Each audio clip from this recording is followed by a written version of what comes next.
Hi everyone, welcome or welcome back. Either way, I appreciate you being here to share some video time with me.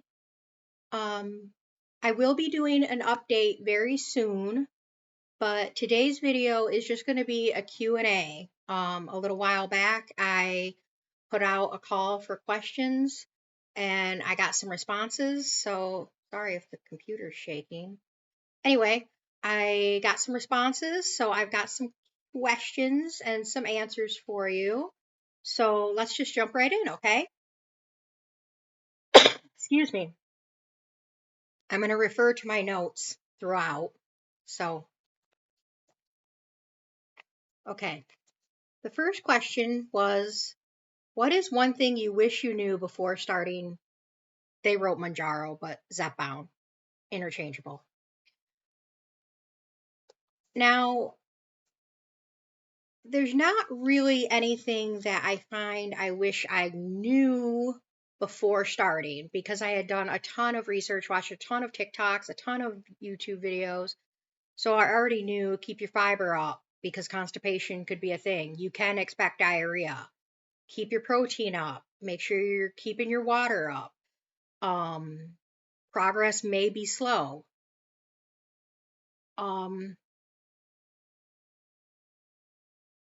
So I don't feel like, oh, I came unprepared. I feel like I was very prepared before I started. I was open and prepared for any number of things. What I do think I wish I had done is taken measurements, which I didn't do before I started. I didn't do any like the day of or before. I really wish I had done that, and I wish I had done more and better pictures in preparation, and I wish that I had taken more consistent pictures, like maybe once a week pictures as I went along. I don't know if I'll continue to do that. I was doing try-ons once a month on the 5th. I didn't do January, and I'll explain why in the comments, or not in the comments. What am I saying? I'll explain why in my update video that I'm going to do, which is the next one. But for now, just know that I didn't do the 5th of January. So I guess that is what I had known, really, is the importance of it and how much I would want it. And, you know, like some things took me by surprise, like food aversions to like sugar-free coffee creamer and developing food aversions as I go along. Like right now, I cannot eat regular bacon. Those took me by surprise, but I wasn't like, oh, I wish I knew that could happen. You know, it would have been interesting to know, but they really just strike me as, oh, that's interesting. You know, so I guess the pictures thing and the measurements, I can't talk today. I can never talk.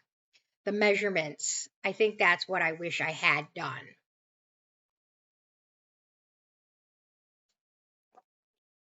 I gotta pause it here. Okay, never mind. My books are all packed away right now for reasons which I'll get into in my update video when I do that. But just know that all my books are packed away. So I will find a picture and share it. My favorite book of all time is Life of Pi by Jan Martel. That book changed my life. It changed how I look at people and men and animals and religion. And when I say men, I mean mankind, but also men, in a good way. It really affected me. And it's one of those books that when I finished it, I had to put it down and just sit with it and just breathe and think about what I had finished taking in. And I've read it 3 times, I think, and I always get something more out of it. I highly recommend it if you're a reader. If you don't know what it's about, the basic story is about a kid, like a teenager. I think a teenager, maybe young teen. And him and his family are shipping off to Canada. They're on a ship, and there's a shipwreck, and he survives, and there's a tiger that survives as well. And so it's this boy and a tiger on a boat in the middle of the ocean, floating for months. And it's the story of their survival and how they work together. And how the boy keeps himself alive from the tiger, and both from the elements and starvation and thirst. And there are a few technical elements, but it's not like reading Moby Dick, where, half the book is just like about whaling and whale anatomy. Ugh. So that would be my favorite book. If you are a reader, I highly recommend it. I would say, just for fun, my second favorite book is called At Home in the World, and it is an autobiography by Joyce Maynard.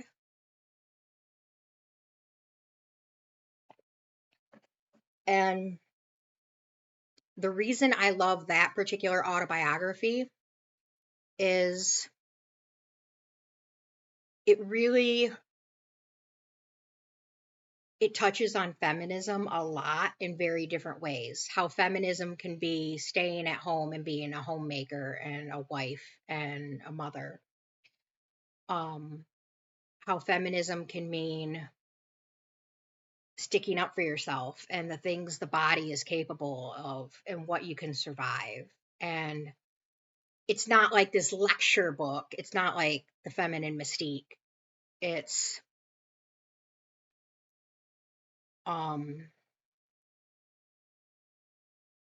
it's just her story. And her story has a lot of elements of ED and perfectionism and struggling with family, the one you came from and the one you created. And the reason this book came to me is I read about it in a magazine, and they were like, oh, new this month, I don't even know what magazine it was, like Cosmo or something. And basically, Joyce Maynard took a lot of flack because when she was, I want to say 19, J.D. Salinger wrote her a letter, and they became pen pals, and then they became something more. And Joyce Maynard took a lot of flack because she auctioned off the letters that he sent her, and a lot of people were like, how dare the letters of J.D. Salinger, the genius, how dare you auction off his letters? Those are his private words, and that's between you and him. And just how dare, because it's J.D. Salinger, the god. And she was like, screw that, I got kids to feed. And that was a different part of my life. And also, by the way, if you read the letters and you knew our relationship, you would understand why these letters aren't so precious to me as you think they should be. So anyway, it's a great read, and I highly recommend it. I really should just do a video that is not about weight loss and is about books I'd recommend. I don't know how many people would watch that. But I will find pictures of those books. I'm going to make a note. Pics of Life of Pi and At Home in the World. Okay. The next question is, how many tattoos do you have? Which is your favorite? I lose count of how many tattoos I have. I think I have like 13 or 14. I have a little one on my neck, one on my upper back. I have one on my rib cage, one on the back of my thigh, right under my cheek. I have one on my ankle, like I have one on the other ankle. I have the ones on my fingers, this one, this one.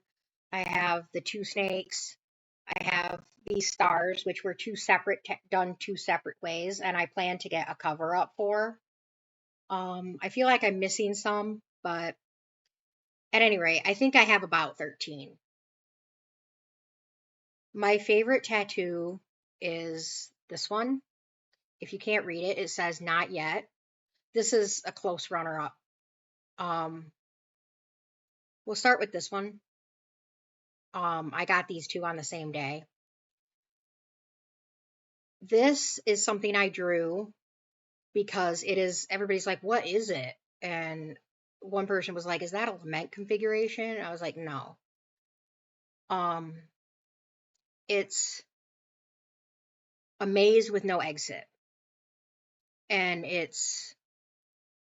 I always thought obsessively about the past and what I should have done, should have said.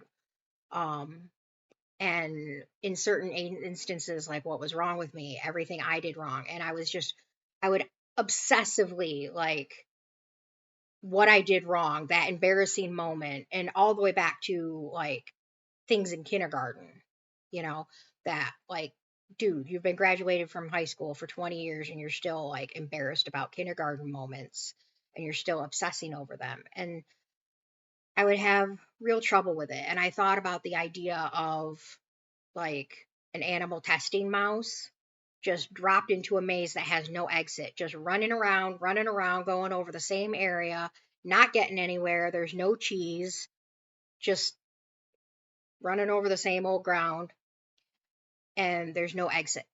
And so that is what this is. And I look at it sometimes and it reminds me, and it worked. It really works. It helps me to not obsess over whatever it is I'm thinking. Hi, baby. Come on. Come on. You good girl. Come on. Come on.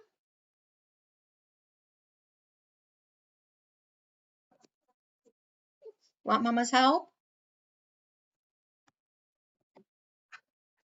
Everybody, this is Snickers. Look, that's you. That's you.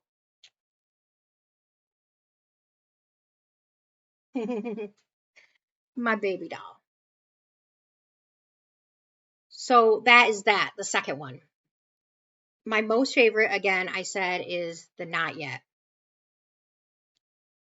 And so on May 8th of 2006, on May 7th, she went into the hospital at night at like 1 a.m. And then the morning of May 8th, we got the diagnosis that she had stage 4 lung cancer.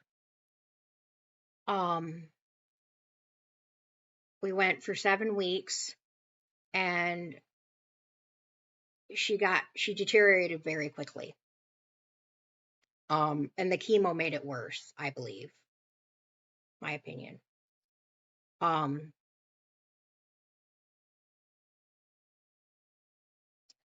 So she was laying there and she was medicated, and it was at the point where nothing was going to help. The only thing we could do was manage her pain. And I even called the doctor because she was on a morphine schedule. And I called and I was like, she's not supposed to have more morphine for like another 3 hours. And the doctor said, he's like, just give it to her. There's nothing you can do right now that can hurt her. Or, mess her up. He's like, if she's in pain, give her a dose. And I gave her a dose. And it was just like a little microfilm thing, I want to say. Maybe a tablet. I don't remember. I feel like it was a film, but it might have been a tablet. And I know she was conscious, somewhat, at least, because I said, you can let it sit in your mouth or you can swallow it. That's a choice every woman has to make for herself. And she laughed. She was like, even though her eyes weren't open. So I know she was aware enough to hear what we were saying. And I'm sorry if I offended anyone with that. Um, just, trying to bring a bit of levity to a difficult situation. And my mom had been seeing a tunnel of light at different times. Like when we'd walk her back from the bathroom, she would like sort of fall and get dizzy, and she'd see a tunnel of white light. And prior to that last dose, she would look out the window, and she was talking to people who weren't there, which was fine. But she looked out the window and she would reach and be doing this. And she's like, "Look at all the kitties. They want me to come play with them." And,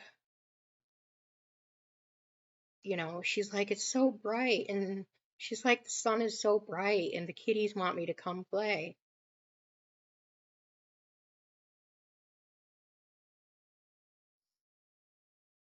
And she had that final dose. And about 45 minutes later, she sat up in her bed and she was like, "Not yet." And then she laid back down. And she didn't say it strongly. She just said as strongly as she could, being that weak.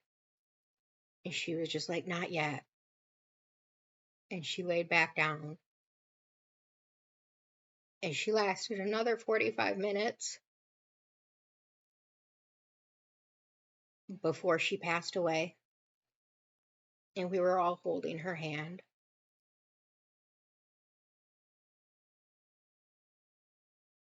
So her last words were, "Not yet." And this is a woman who had a very difficult life, a very abusive childhood. Um, a marriage that she struggled to be happy in. She had a lot of undiagnosed depression, and she needed more help than she got. She had a very, very hard life, and she died very young. She was only 49. And this was a woman who had that hard of a life and still wanted to hang on. And she had elected for the chemotherapy because she was like, "I'm not ready to die."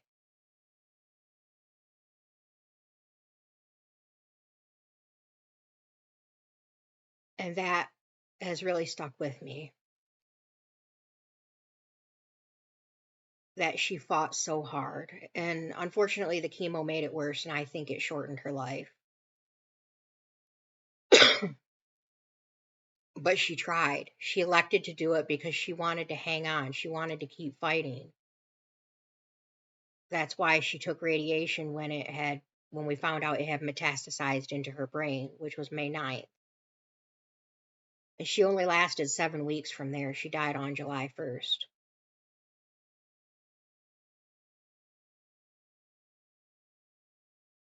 But as hard as everything was, as hard as the sickness was, as much as it ravaged her body, and trust me, you don't ever want to watch someone die from lung cancer. Her final words were, "Not yet."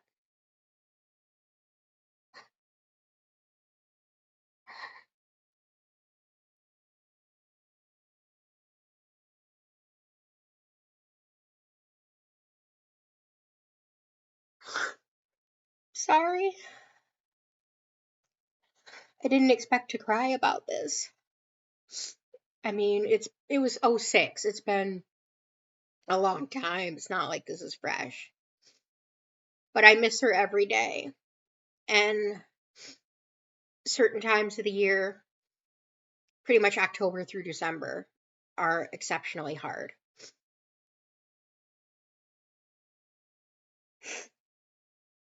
Ugh. Anyway, that's why I got that tattooed on my arm. And that's why it's my favorite. And I don't know what you believe, but I believe that animals go to heaven, and I know my mom is in a good place. Really?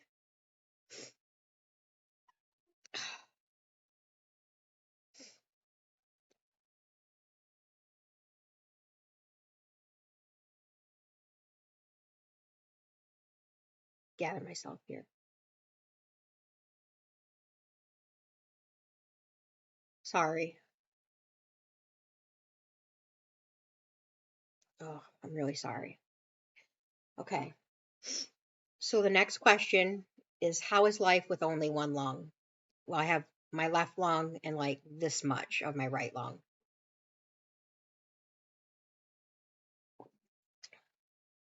It's hard. That's the short answer. I'm very aware of a cavity here in my right lung area. I know it's filled with fluid, but I'm also very aware that, like, I never thought I'd be aware of my lungs, but I'm very aware of the lack of lung here. I get out of breath very easily. I use a strong maintenance inhaler, and I also use that. It's called like one note therapy or something as my rescue inhaler. I use Dulera. Sorry. I've got the sniffles now. Um, but yeah, I get out of breath very easily. I carry my inhaler with me everywhere. And I lose my breath even just talking sometimes and have to take a deep breath. So it's not fun. And I'll tell you what, having the thoracotomy, which is where they go in, they cut a slit and they go in, they cut through your muscle all the way down, your fat, your muscle, everything. And they cut through and they make it in between your ribs and they use a suction and they suck your lung out. And they do a hole for each lobe. And so when you wake up, you've got all this blood and fluid draining. So there's a, a hose connected to this like blood briefcase that for each lobe. And so there's like three holes and three hoses that are attached to this blood briefcase. Let me tell you, that's the most thing. I can't talk. The most painful thing I've ever been through in my entire life, and that includes my spinal fusion. My spinal fusion was a cakewalk compared to having a lung removed. And I never knew how much these muscles get used in everyday life. Just to pick something up, like even just to pick up a pillow, you're like, and I was in the cardiothoracic ICU for 11 days after that surgery. And I was the youngest person on the ward by about 40 years at least. I was 19 when that happened. No, it was in 2019 that it happened. So I think I was like 39. Um, Hi, princess. I know you're fussy butt right now. Anyway, it was in 2019. It was the most painful thing I've ever experienced. Um, the blood briefcase got detached only like a day and a half before I came home because they detach it and then they keep you to make sure that you're not having issues with internal bleeding and things like that. And then when you get home, you're laying on the couch and you just don't move. And you're like, And anytime you have to sit up to move or adjust your position, you're like, holy crap, doodles. Yeah, you love the computer. Rub your cheeky against it. That's what's going on. She's rubbing her cheeks against the corner of the computer. Is that your computer? You own it? Yes, everything is yours. Um, so if you can avoid it, I wouldn't recommend it. Honestly, if I had known how painful and how long it was going to take to heal from, I don't know if I would have done it. I am glad I did do it because it got the cancer out, but you know, it's one of those things. It's probably good that I didn't know beforehand. So sometimes too much medical knowledge can be a deterrent. So thank God I didn't know. They did try to go in from my back. So I've got a gnarly scar on my back where they went in to try and wedge it out and it didn't work. Because the one of the spiculations on the tumor went way down, so they had to take everything. Um, the people who took care of me were really nice and really great, and um, I only had a problem with one nurse, and I was in a mood by then. I was like, I'm gonna cut a bitch, which obviously I never would. Like, I'm practically a pacifist, but that particular nurse just wasn't great. So anyway, yeah, I'm really aware of it. I get out of breath very easily. I carry my inhaler with me everywhere, and it contributes to me being like a beginning senior citizen with exercise. That's the level I'm at. So there's that. The next question is, how was my experience at a skilled nursing facility? Boring. That's the short answer to that. Part of it is a rehab facility for physical things. Um, the first time I stayed in a skilled nursing facility was when I had pneumonia and influenza A at the same time, and I nearly died. And I was in ICU for 10 days with that. And that was just this past March. Um, and I stayed in there for 10 days while they did some physical therapy and let me get stronger and recover because they didn't want to dump me right back into the homeless shelter where it's very much dog eat dog, survival of the fittest. You got to fight. You're in survival mode all day, every day. Um, so I was grateful for that 10 days, that time. And then the other half of the skilled nursing facility, so it's part rehab, and then the other part is it's a nursing home. So, like when they serve spaghetti and breadstick for dinner, the breadstick was just a breadstick.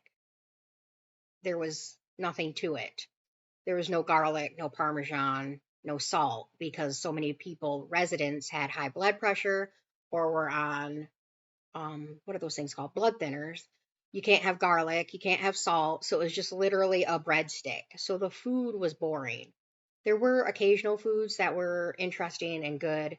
And a lot of times I would switch out my meal and ask for a grilled cheese sandwich and chicken noodle soup instead. I did that on the fairly regular. And sometimes you could have ice cream. Sometimes they served ice cream with dinner, which was a super treat. And sometimes they would do activities. Well, every day they did different activities, but they were boring activities. Um, for me at least, you know. Um, if I was 80 years old, they might be more interesting. But they would sometimes do popcorn, which was a super treat. Um, but I stayed in my room a lot because I had to be off my foot. So between recovering from, what was I recovering from?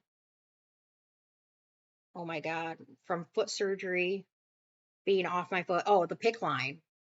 The I've had so much crap done, I lose track of what happened when. Recovering with the PICC line needing to be flushed and changed and antibiotics 3 times a day, plus no weight bearing on my right foot. Um, I was grateful to be there, and I just stayed in my room most of the time because I'd have my infusion and those like 3 times a day, and each infusion lasted for about an hour, and there was meal times, and occasionally I went to activities, but I had my own books, I had my computer, I had my phone. I had plenty to do, and I got visitors, so it was boring, but it was tolerable. Um, Next question, what kind of music do you listen to? All kinds. I know everybody says that, but I do. I grew up, my dad listened to a lot of classic rock, a lot of Rolling Stones, Black Sabbath. I like the Rolling Stones, not so much Black Sabbath. My mom listened to country, John Schneider, Alabama, Alan Jackson. Um, to this day, Alan Jackson has some of my favorite Christmas songs, and I love his music. To this day, Alabama Christmas is one of my favorite Christmas albums, and I love their music, and I can sing along with so many of their songs and so many country songs. And in a way, it's like going home. My favorite genre is, according to Spotify, indie rock, indie pop rock. I like a lot of, like, my favorite band is Red Hot Chili Peppers and The Killers. I really like Franz Ferdinand and the Dandy Warhols. I really like the Fratellis. So I like a lot of indie pop rock. Sometimes I can listen to the Strokes, but only for like a few songs, and then I'm like, oh my God, this is just noise, and it gives me a headache. Like that band specifically gives me a headache, even though I can listen to like heavy metal plenty, but that band, there's something about their music that gives me a headache. It triggers migraines for me if I listen to more than like four songs in a row. I've been really enjoying the Pretty Reckless.